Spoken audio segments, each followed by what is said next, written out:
going to show you how to achieve this really quick and easy halo braid updo. This is ideal for when you've got somewhere to be but you don't have time to wash your hair and you don't have any hot tools with you. All you need are a couple of elastic bands. So I'm going to take a tail comb to give my hair a zigzag parting from the top all the way down to the nape of the neck. Now don't worry if you don't have a tail comb, just use your fingers or the end of a makeup brush. Tie one side of your hair off so that it doesn't interfere while you braid the opposite side. Before we get started, I'm just showing you the process of a rope braid and how you twist the sections around each other. All you are doing is taking two sections of hair, giving them a slight twist and then wrapping them around each other. The only difference at the top is we'll be adding in hair before we rotate each section.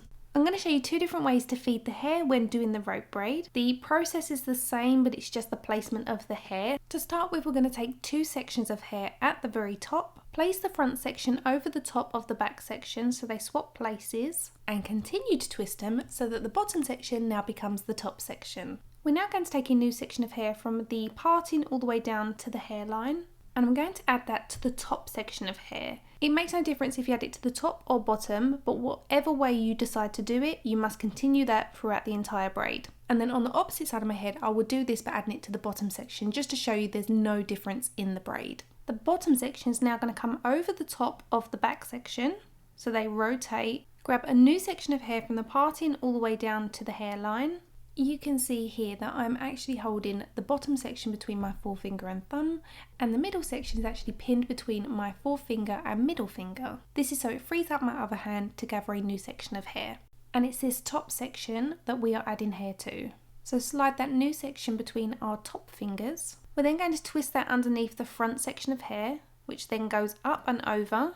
And then we're going to repeat the process. So we're going to take a new section of hair to add to this top section, which is then going to go underneath our front section. So we're always just twisting it. It's quite hard to explain a rope braid, but you'll be able to see how it works better when we're working just at the very base of our hair. Before I continue, I'm going to pull at the top sections to create some volume at the root and some texture throughout. As I mentioned, I'm showing you two different ways on each side of my head, and the reason for this is just to show you that it doesn't matter whether you are feeding the new section of hair to the top or whether you are feeding it to the bottom. Hopefully it doesn't confuse you. The only reason I'm showing you both ways is because some people find it more comfortable to add hair to the strand of hair that's at the top of their fingers, and some find it more comfortable to add it at the bottom. I feel like I can get a tighter braid by feeding it through to my thumb and forefinger, which is at the bottom. But again, it doesn't matter because essentially it's all going the same way. I just wanted to make sure you realise that either way you're not doing it incorrectly. When you get to the nape of the neck, you want to try and keep it as tight and close to the neck as possible. It doesn't matter if it's not entirely close, because as this is going to be an updo anyway, we'll be able to pin the base of it so that if there are any baggy areas, you won't see them.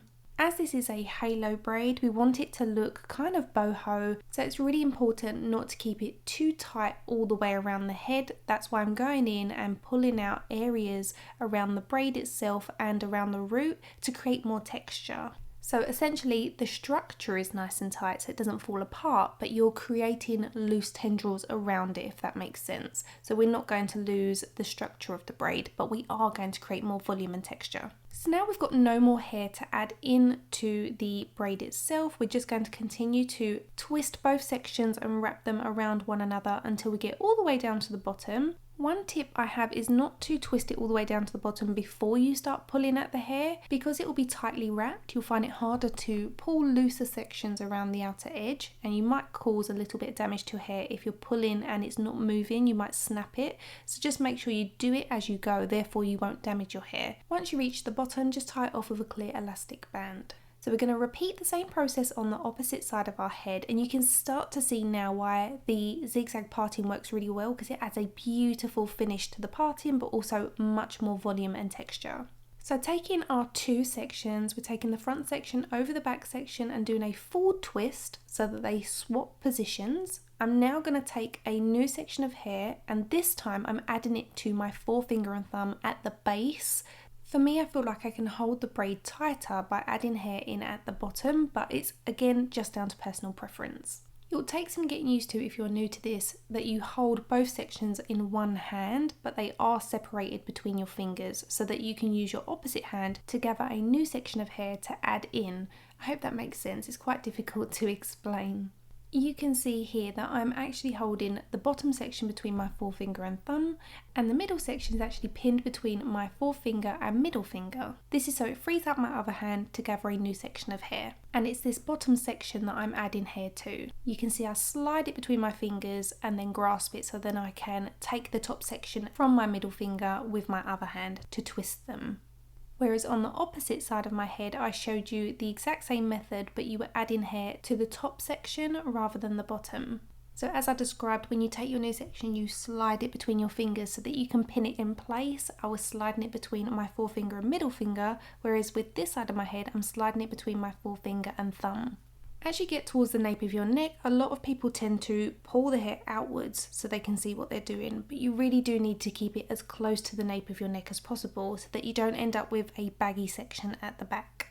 Don't forget as you go to tug at the root of your hair to really emphasize that zigzag parting. I also like to do it down the back of my hair, and then I also start to pull the tendrils at the twists as it comes down the length of the hair.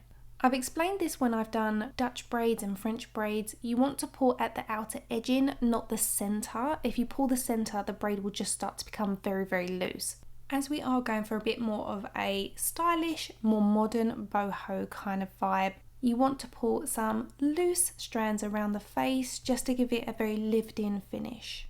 I mean, these look cute on their own, you could just leave them down, but what I'm going to do is I'm going to take both strands and then I'm going to wrap them over one another. You can do a loose knot if you prefer, if you're worried that they're going to come loose.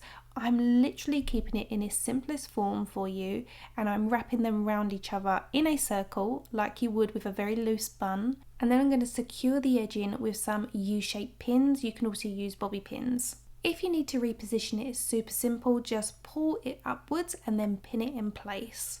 If you do have any bagging at the back, feel free just to tuck it up and then pin that in place as well. And it's that simple. This takes less than 10 minutes to create. It gives a beautiful finish, great for long hair, ideal if you also have shoulder length hair.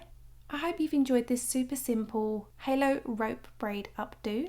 I will link the elastic bands and pins in the description bar for you. I've done a few hair tutorials over the last couple of weeks, so if you missed them, go check them out. I've done a really lovely ponytail and a 6-minute elegant updo. Please subscribe if you are new to my channel. I upload on a Thursday, a Sunday, a short on a Monday, and you can find an educational makeup quiz on my community tab once a week as well. Thank you for watching, and I will see you in a couple of days with another video. Bye guys!